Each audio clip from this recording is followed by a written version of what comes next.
Welcome dear rockers, कैसे हो आप सभी। तो आज हम देखने वाले हैं 3 BHK। दोस्तों, एक घर लेना हम सभी का सपना होता है। भगवान की कृपा से किसी किसी का ये सपना पूरा भी हो जाता है, लेकिन कई लोग अपने अधूरे सपने लिए जिंदगी गुजार देते हैं। आज की मूवी में भी हमें एक ऐसे परिवार के बारे में दिखाया जाएगा जो खुद का एक घर खरीदना चाहते हैं, लेकिन जिंदगी ऐसी ऐसी परीक्षा उस परिवार की लेती है ना कि आपकी भी आंखें नम हो जाएंगी। बड़ी प्यारी और इमोशनल कहानी है दोस्तों। तो कहानी की शुरुआत वासु नाम के एक आदमी से होती है जो एक किराए के घर में अपने परिवार के साथ रहने के लिए आता है। उसके परिवार में उसकी पत्नी और 2 बच्चे हैं। प्रभु और आरती शामिल है। ये सभी एक मिडिल क्लास फैमिली से ताल्लुक रखते हैं दोस्तों। वासु फैक्ट्री में हिसाब किताब संभालने का काम करता है, लेकिन जैसे ये परिवार इस घर में आता है ना, प्रभु और आरती को ये घर पसंद नहीं आता क्योंकि ये बहुत ही छोटा होता है। ऊपर से मकान मालिक भी बड़ा गुस्से वाला आदमी है। प्रभु कहता है कि इससे पहले जो घर हमने देखा था वो सही था, उसी को रेंट पे ले लेते हम। पर वासु कहता है कि उसका किराया 500 ज्यादा था बेटा। हर महीने 500 बच जाए तो कितना हम कमा सकते हैं उससे। वैसे भी ये कुछ दिनों की बात तो है,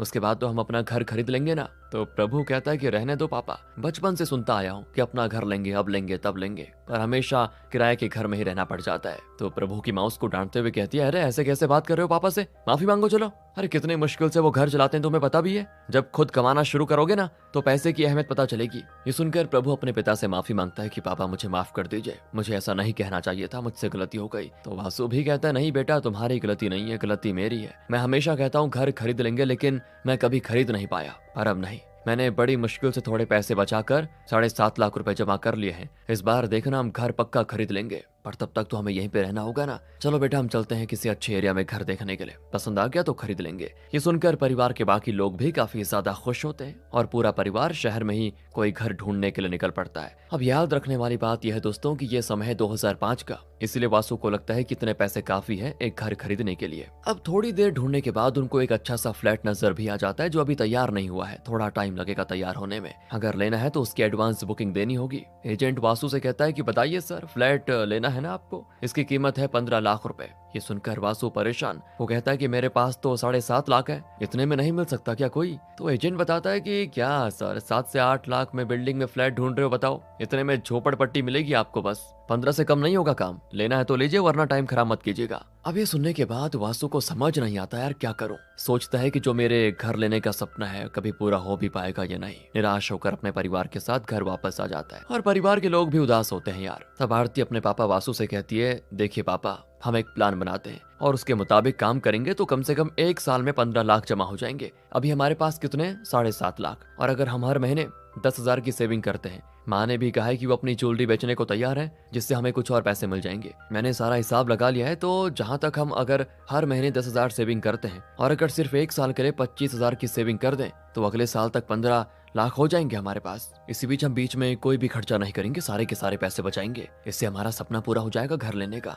अब ये सुनकर वासु भी खुश हो जाता है। वो फैक्ट्री में दोस्तों 12 घंटे काम करता है। अपने बॉस से वो एक्स्ट्रा काम देने की रिक्वेस्ट करता है तो बॉस दिन का 16 घंटे का काम करवाता है उससे और 10,000 बदले में एक्स्ट्रा सैलरी देने का वादा करता है। वासु भी तुरंत मान जाता है। तो वहीं वासु की पत्नी भी आरती के साथ मिलकर घर में नमकीन वगैरह बनाकर उसे बेचना शुरू कर देती है ताकि उससे थोड़े पैसे आ जाए। इस तरह से मतलब पूरा परिवार अपना घर खरीदने का जो सपना है उसे पूरा करने की कोशिश में जुटा होता है। अब अगले सीन में प्रभु की प्रिंसिपल वासु को अपने पास बुलाकर कहती है कि देखिए प्रभु, इस बार भी 3 पेपर में फेल हो गया है। आप अच्छे इंसान हो समझकर हमने प्रभु का एडमिशन दिया था, लेकिन वो ऐसे फेल हो रहा है, बताओ हमारे स्कूल का नाम खराब हो जाएगा। इसलिए देखिए हम रिस्पेक्ट से उसको स्कूल से निकाल रहे हैं। वासु उनसे रिक्वेस्ट करता है कि प्लीज एक और चांस दे दीजिए ना, अगली बार पक्का पास हो जाएगा वो। वासु फिर प्रभु को डांट लगाते हुए भी कहता है कि बेटा अगर आइंदा पास नहीं हुआ ना तो मुझसे बुरा कोई नहीं होगा। तब जाकर स्कूल वाले प्रभु को एक और चांस दे देते हैं। यहाँ प्रभु के स्कूल में दोस्तों एक ऐशु नाम की लड़की भी पढ़ती है। वो प्रभु की सबसे अच्छी दोस्त है, इसीलिए वो उसको सुझाव देती है कि तुम ट्यूशन क्यों नहीं ज्वाइन कर लेते,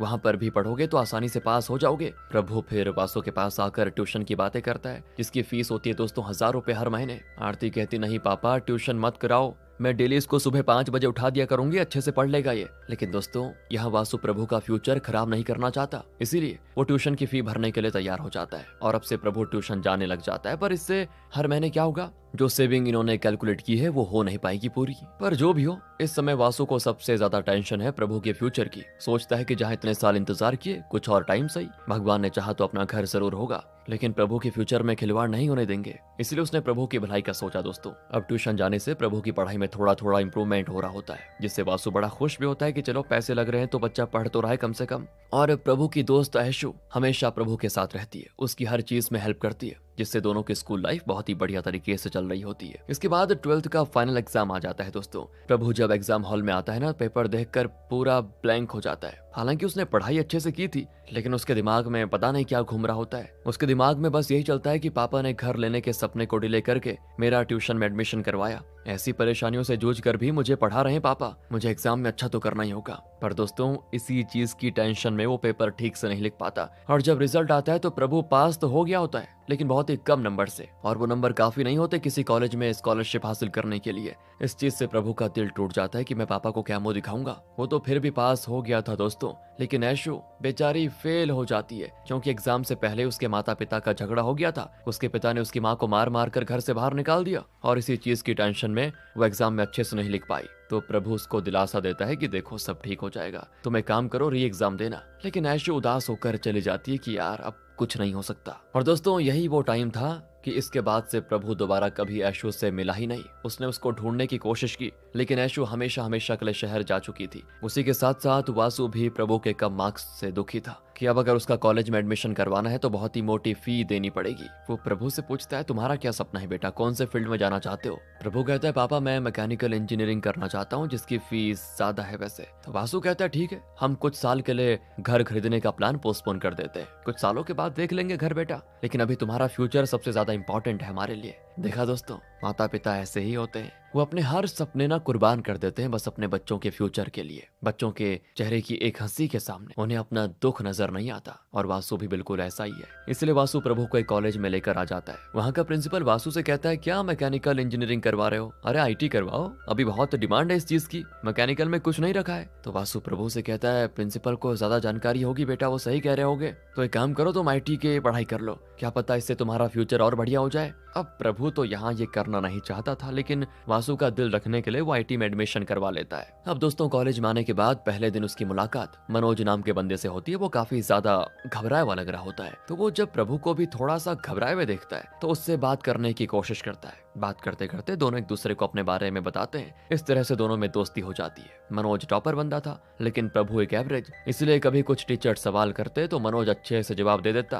प्रैक्टिकल भी अच्छे से कर लेता, लेकिन प्रभु हमेशा डांट खाया करता। टीचर उससे कहते घर वालों की मेहनत की कमाई बर्बाद कर रहे हो तुम, उससे अच्छा पढ़ाई छोड़ दो, कुछ और कर लो। प्रभु दोस्तों जितना कमजोर था ना पढ़ाई में, उतनी ही ज्यादा होशियार आरती होती है। वो हमेशा टॉप किया करती, घर वाले भी आरती से बड़े खुश होते, जिस चीज से प्रभु खुद को ही दोष देने लग जाता कि मुझ में कमी है, मुझसे नहीं हो पाएगा। इस तरह देखते देखते कुछ साल गुजर जाते हैं, और आखिरकार वासु घर खरीदने के लिए 15 लाख का बंदोबस्त कर ही लेता है। और ये करने के बाद वो और उसका परिवार बड़ा खुश होता है कि चलो फाइनली घर मिल जाएगा। तो वासु एजेंट के पास आकर उससे 15 लाख में घर को रजिस्टर करने की बात करता है। तो एजेंट कहता है क्या सर, 15 लाख उस टाइम का दाम बताया था, अभी बिल्डिंग के बाजू में एक बड़ी कंपनी खुली है जिससे बिल्डिंग की कीमत आसमान छू चुकी है पता है। अगर अभी छोटा सा भी घर खरीदिए ना तो कम से कम 25 लाख लगेंगे, उसमें भी मारा मारी चल रही है बताओ, बहुत कस्टमर है। लेकिन पहले बता दूं फ्लैट बहुत ही कम है, अगर अभी आप 25 लाख दे सकते हो तो ठीक है, वरना जा सकते हो आप। ये सुनकर वासु का दिल टूट जाता है दोस्तों कि ये नहीं हो सकता, इतनी मुश्किल से 15 लाख जमा किए थे और अब 25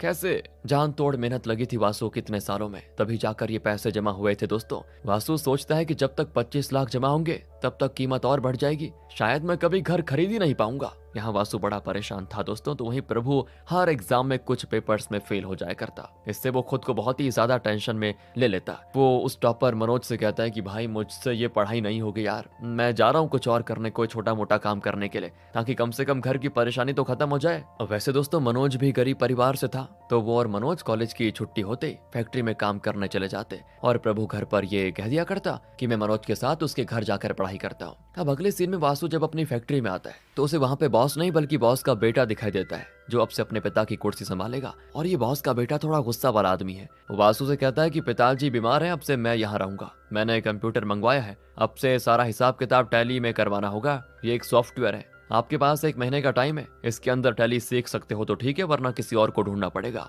यही होता है दोस्तों, जब मुसीबत आती है तो चारों तरफ से आती है। वासु इस उम्र में टैली सीखने की कोशिश करता है, क्योंकि इसके अलावा उसके पास कोई चारा नहीं है ना, वरना बॉस का बेटा उसे जॉब से निकाल देगा। और अगर निकाल दिया ना तो घर तो छोड़ो, किराए पर रहने के लिए भी पैसे बहुत मुश्किल हो जाएगी इनको। इसलिए बेचारा दिन को ऑफिस जाता है, ऑफिस से आने के बाद क्लास जाता है जहाँ टैली सिखाया जाता है। बताओ, मेहनत कर करके 1 महीने के अंदर टैली सीखने की पूरी कोशिश करता है और भगवान की दया से दोस्तों वो टैली के एग्जाम में पास भी हो जाता है, जिससे परिवार के सभी लोग बड़े खुश होते हैं कि चलो जॉब तो बच गई पापा की। लेकिन तब प्रभु को वासु अकेले में बुलाकर कहता है, देखो बेटा प्रभु, तुम मुझसे छुपा नहीं सकते कुछ भी। तुम्हारे बदन से मशीनों की स्मेल महसूस कर पा रहा हूँ मैं। 17 साल का था तभी मैंने घर की जिम्मेदारियों को उठाने के लिए फैक्ट्री में काम करना शुरू कर दिया था। मेरे ऊपर घर को चलाने और छोटे भाई बहन को पालने की जिम्मेदारी आ गई थी। सभी को पढ़ा लिखा दिया मैंने, लेकिन मैं खुद नहीं पढ़ पाया। इसीलिए ये देखो आज ये छोटी छोटी नौकरी कर रहा हूँ और मेरे भाई बहन अपनी जिंदगी में आगे बढ़ चुके हैं। इसीलिए मैं चाहता हूँ कि जिस रास्ते से मैं गुजर रहा हूँ उस रास्ते पर तुम ना चलो। पढ़ाई करो, मेहनत करो, एक अच्छी नौकरी हासिल करके जिंदगी में कुछ बनो, तभी अच्छी जिंदगी मिलेगी बेटा, वरना यूं ही एक घर खरीदने में जिंदगी निकल जाएगी तुम्हारी। ये सुनकर दोस्तों प्रभु को ना बहुत ही बुरा लग जाता है कि यार पापा को क्या फील हो रहा होगा मेरे बारे में। तो वो वासु से कहता है कि देखो पापा, मैं पक्का पास होकर एक अच्छी नौकरी हासिल करूंगा और हम अपना वो सपना है ना घर खरीदने का, वो जरूर पूरा करूंगा। पर तभी दोस्तों वासु को हार्ट अटैक आ जाता है। हालातों से जूझते जूझते उसके दिल ने भी उसका साथ देना बंद कर दिया था। और ये बड़ा इमोशनल सीन होता है यार। यहाँ पे परिवार के सभी लोग तुरंत वासु को हॉस्पिटल लेके जाते हैं, जहाँ डॉक्टर प्रभु से कहता है कि हमें जल्द से जल्द ऑपरेशन करना होगा वरना इनकी जान को खतरा है। प्रभु फॉर्म भर देता है और किस्मत से दोस्तों ऑपरेशन सक्सेसफुल हो जाता है, जिससे वासु ठीक हो जाता है। होश में आते वो प्रभु से कहता है कि बेटा कितने रुपए लग गए ऑपरेशन में, बताओ तो जरा। प्रभु बताना तो नहीं चाहता, लेकिन पिता की डांट लगने पर वो कह देता है कि पापा 15 लाख लग चुके हैं। और दोस्तों सच बताऊं तो ये सुनने के बाद वासु के आंसू रुकने का नाम नहीं लेते। सोचता है कि यार आखिर भगवान मुझे ऐसी सजा क्यों दे रहा है, मैंने क्या बिगाड़ा है किसी का। बड़ी मेहनत से मैंने 15 लाख जमा किए थे, पर एक पल में सब खत्म हो गया। घर लेने का सपना सपना रह गया। अब 2 दिन आराम करने के बाद वासु दोबारा से काम पर चला जाता है, क्योंकि यार काम नहीं करेगा तो घर कैसे चलेगा। सपना तो टूटा है लेकिन खत्म तो नहीं हुआ ना। इसलिए ना चाहते हुए भी वासु अपने भाई के पास आता है जो काफी अमीर है। लेकिन वासु के सभी भाई बहन उसे अच्छे से बात नहीं करते दोस्तों, जबकि उनकी जिंदगी को लाइन पर लाने का काम वासु ने किया था। अपने सपनों को कुर्बान करके अपने भाई बहन के फ्यूचर को संवारा था, और आज देखो वही उसको ठीक से मुंह तक नहीं लगा रहे। देखा, सभी ने उसका एहसान भुला दिया ना। वासु अपने भाई से कहता है कि देखो अगर तुम मुझे थोड़े पैसे उधार दे दो तो मैं एक छोटा सा घर खरीद लूंगा अपने लिए, और वादा करता हूँ कि जल्द से जल्द तुम्हारे सारे पैसे लौटा दूंगा। दोस्तों वासु ना कभी लोन लेना नहीं चाहता था, उसने बैंक से भी लोन नहीं लिया, पर आज हालातों की वजह से वो अपने भाई के पास आया कि कम से कम वो तो थोड़ी मदद कर देगा, और अगर कर देगा तो उनकी परेशानी का हल हो जाएगा। लेकिन उसका भाई कहता है कि देखो बड़े भाई, मैं पैसे दे दूंगा, लेकिन तुम क्या गारंटी देते हो कि तुम पैसे लौटा दोगे हैं? तुम्हारे पास तो कुछ भी नहीं है। वासु कहता है कि अरे प्रभु है ना, पढ़ाई कर चुका है, वो पास भी हो चुका है, बस एक अच्छी नौकरी मिल जाएगी, तुम्हारे पैसे लौटा दूंगा मैं। तो उसका भाई कहता है ठीक है, प्रभु की नौकरी का अपॉइंटमेंट लेटर ला कर दिखा देना, मैं पैसे दे दूंगा, कोई दिक्कत नहीं है। देखा दोस्तों क्या हालात हो चुके हैं। और ये बात वासु फिर आकर प्रभु को आकर बताता है कि बेटा तुम्हें कैसे भी करके कोई जॉब ढूंढनी होगी, इससे ही हमारा सपना पूरा हो पाएगा। ये सुनकर प्रभु एक इंटरव्यू में जाता है, तो कई सारी कंपनियां उसके कॉलेज में आई थी, वहां पे सभी को वो इंटरव्यू देता है। लेकिन सारे लोग उसको ये कहते हैं कि आपको बाद में बताएंगे, बाद में बताएंगे, कल बताएंगे, परसों बताएंगे। लेकिन दोस्तों बाद में कोई जवाब आता ही नहीं, और अब सिर्फ एक फाइनल कंपनी बची होती है। प्रभु जब उनके इंटरव्यू के सवालों का जवाब दे जाता है तो इंटरव्यूअर कहता है कि तुम्हारे जवाब से लग रहा है कि तुमने रट्टा मारा है, कॉन्सेप्ट का मतलब नहीं पता तुम्हें, बस रट्टे तोते की तरह सब बोल दिया। ऐसे थोड़ी मिलती है जॉब, तुम एक आईटी प्रोफेशनल हो, वो भी बिना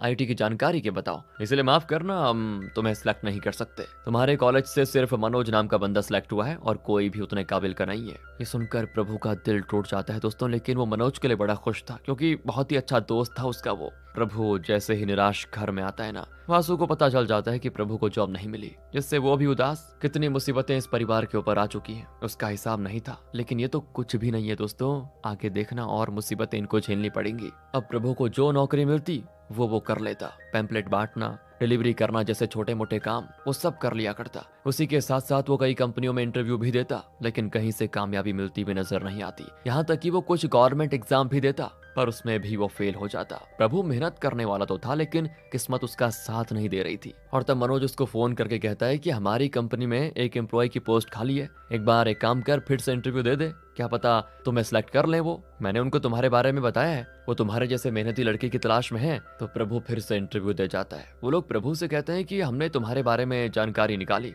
कई बार इंटरव्यू में फेल हो गए हो, अगर इस बार भी फेल होते हो तो क्या करोगे बताओ। तो प्रभु कहता है क्या करना है, मैं दोबारा कोशिश करूंगा, तब तक कोशिश करता रहूंगा जब तक मैं अपनी हार में जीत नहीं ढूंढ लेता।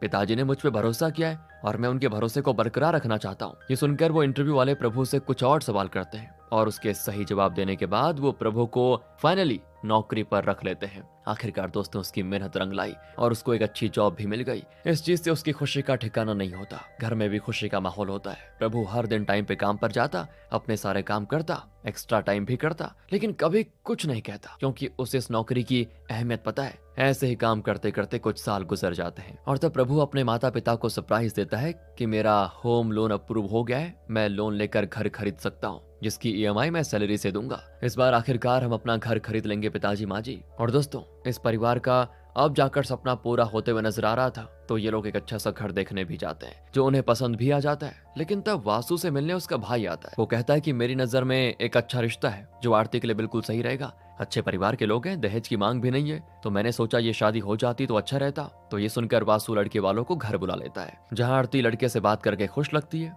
लड़के वालों का कहना होता है कि ये देखो हमें दहेज में कुछ नहीं चाहिए, हमें लड़की चाहिए, बस शादी हो जाए तो और कुछ नहीं, 1 रुपया भी नहीं लेंगे शादी में। अब ये सुनकर वासु परेशान हो जाता है क्योंकि लड़के वाले जिस तरह की शादी करने को कह रहे थे उसमें करीब 25 लाख लग जाएगा। और आरती को जब इसके बारे में पता चलता है तो वो रिश्ते के लिए साफ मना कर देती है कि मैं ये शादी नहीं करूंगी। अरे हमें पहले घर लेना है पापा जी, दहेज की मांग बाद में। तो वासु कहता है कि देखो बेटा हम बाद में घर ले लेंगे, तुम बड़ी हो रही हो, लोग क्या कहेंगे, मैंने देखा है कि तुम्हें लड़का पसंद है, तुम पहले शादी कर लो, घर तो कभी भी ले लेंगे। और तब ना चाहते हुए भी आरती इसके लिए मान जाती है। शादी के लिए 25 लाख तो नहीं थे दोस्तों, तो जो होम लोन लेकर प्रभु घर खरीदना चाहता था, अब बताओ यार वो बैंक से शादी के लिए लोन ले लेता है जिसकी अब उसको क्या ईएमआई भरनी पड़ेगी। लेकिन वो खुश था यार अपनी बहन के लिए कि कम से कम उसकी बहन का घर तो बस रहा है। देखते देखते शादी हो जाती है। जिंदगी उसी किराए के घर में चली जा रही थी। 2005 में लगाई उम्मीद अब दोस्तों 2020 तक आ चुकी है, लेकिन अभी भी हालात वैसे हैं दोस्तों जो पहले हुआ करते थे।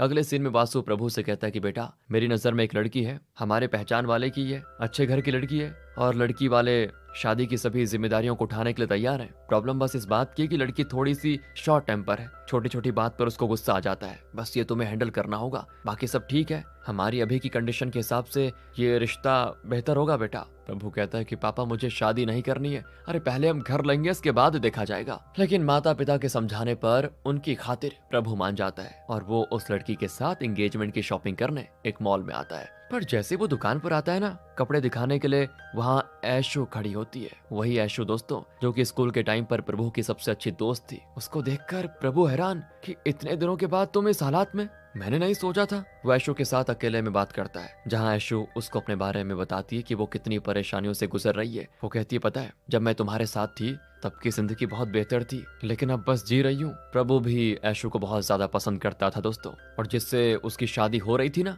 उस लड़की को मतलब वो पसंद नहीं करता। वो तो चाहता ही नहीं कि मैं उससे शादी करूं, लेकिन घर वाले कह रहे हैं तो करना पड़ रहा है उसको। लेकिन वो यहाँ पे ऐशु से भी पूछता है कि क्या तुम मुझसे शादी करोगी, और ये सुनकर ऐशु एकदम हैरान। वो खुद प्रभु को पसंद करती थी इसलिए वो इस शादी के लिए तैयार हो जाती है। और प्रभु जब वासु को शादी के बारे में बताता है, वासु कहता है पागल हो गए हो तुम, कल तुम्हारी एंगेजमेंट है, क्या जवाब देंगे हम लड़की वालों को। मैं तुम्हारी और ऐशु की शादी से खुश नहीं हूँ, अब अगर तुम्हें शादी करनी है तो कर लो, लेकिन मेरी खुशी नहीं रहेगी उसमें, पहले बता रहा हूँ। तब आरती और प्रभु की माँ वासु को समझाते हैं कि अगर लड़का लड़की एक दूसरे को पसंद नहीं करते तो ऐसी शादीशुदा जिंदगी की क्या जरूरत, इससे बेहतर तो यही होगा कि प्रभु कभी शादी ना करे। और तब ना चाहते हुए भी दोस्तों वासु प्रभु और ऐशु की शादी के लिए मान जाता है। दोनों की शादी भी करवा दी जाती है, लेकिन वासु हमेशा ऐशु से नाराज रहा करता है, उससे ढंग से बातचीत नहीं करता। अब अगले सीन की बात है, प्रभु जहाँ काम करता है ना वहाँ सैटरडे को भी ड्यूटी रखी जाती है, ऊपर से ओवर टाइम भी करना होगा जिसकी एक्स्ट्रा सैलरी भी नहीं मिलेगी, यही तो दिक्कत है। तो प्रभु बॉस से कहता है कि इतने टाइम से काम कर रहा हूँ,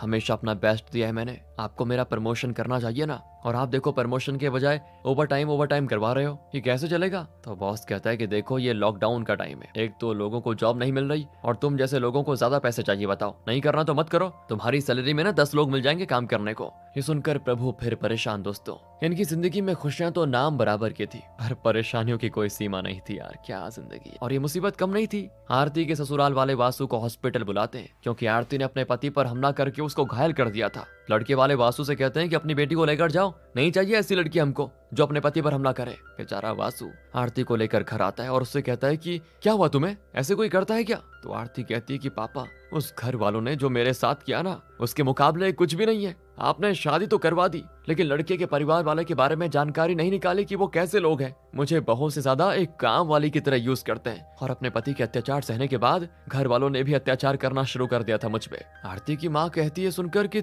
तो तुमने हमें कुछ बताया क्यों नहीं बेटी? आरती कहती कैसे बताती, 25 लाख की शादी करके जो गई थी, घर खरीदने का सपना भी साथ लेकर गई थी आप लोगों का, और मेरी हिम्मत नहीं हुई ये बताने की, इसलिए बस बर्दाश्त करती रही, लेकिन अब बर्दाश्त से बाहर हो गई थी। इस तरह दोस्तों यहाँ परिवार में मातम छा जाता है कि भगवान भी कितनी परीक्षा लेगा यार। आरती एक बच्चे की माँ थी और बच्चे की भी जिम्मेदारी उस पर आ गई थी क्योंकि लड़के वालों ने उसको डिवोर्स दे दिया। इसीलिए अब से आरती अपने माता पिता के साथ किराए के घर में रहने लग गई। अगले दिन नई सुबह का सूरज देखकर प्रभु ऑफिस जाता है, लेकिन कल जो उसने बॉस से बात की थी ना, आज बॉस उसे नौकरी से निकाल रहा है। नौकरी तो गई, ऊपर से शादी के लिए जो 25 लाख का लोन था उसकी भी ईएमआई भरनी थी। दोस्तों, प्रभु घर में आकर फूट फूट कर रोता है कि अब और बर्दाश्त नहीं हो रहा, शायद ये जिंदगी मेरे लिए है ही नहीं। लेकिन उसके माता पिता उसको समझाते हैं कि बेटा ऐसा मत कहो, कोई ना कोई रास्ता जरूर निकलेगा। तो प्रभु हिम्मत करके 34 की एज में दोस्तों मैकेनिकल इंजीनियरिंग करने का फैसला करता है कि मैं मेहनत करके मैकेनिकल इंजीनियरिंग सीखूंगा और नौकरी करूंगा। वासु भी प्रभु का साथ देता है। इंजीनियरिंग की फीस भरने के लिए प्रभु फैक्ट्री में काम शुरू कर देता है। वहां से मिले पैसों से वो अपना मैकेनिकल का कोर्स जो पढ़ाई पूरी करता है। उम्र तो बढ़ गई थी,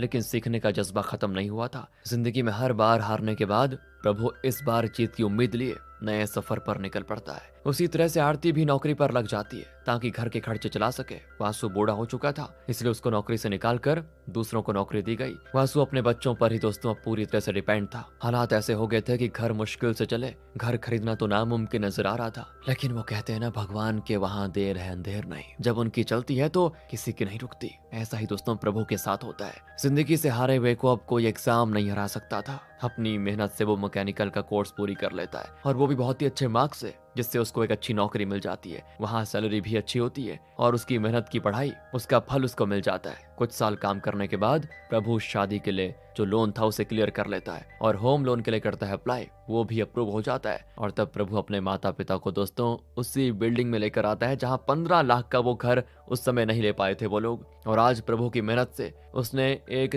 3 BHK फ्लैट उसी बिल्डिंग में खरीद लिया होता है। जिस चीज को देखकर वासु, उसके परिवार, सबकी आंखें नम हो जाती हैं। जवानी से बुढ़ापा आ गया, समय लगा, लेकिन आखिरकार वासु को अपना घर मिल ही गया दोस्तों। साथ ही वासु ने ऐशु को भी अपनी बहू के रूप में स्वीकार कर लिया। पूरा परिवार खुश था और अब इस खुशी में किसी की नजर ना लग जाए यार। सच कहते हैं दोस्तों, कोशिश करने वालों की कभी हार नहीं होती। किसी को जल्दी मिलता है तो किसी को बहुत देर में, लेकिन मिलता जरूर है। आप बताइए आपकी क्या टिप्पणी है इस पर। मिलते हैं आपसे अगली वीडियो में। ध्यान रखेगा अपना and finally thanks for watching. भाई हमें करना है लौंडा नाच। और फिर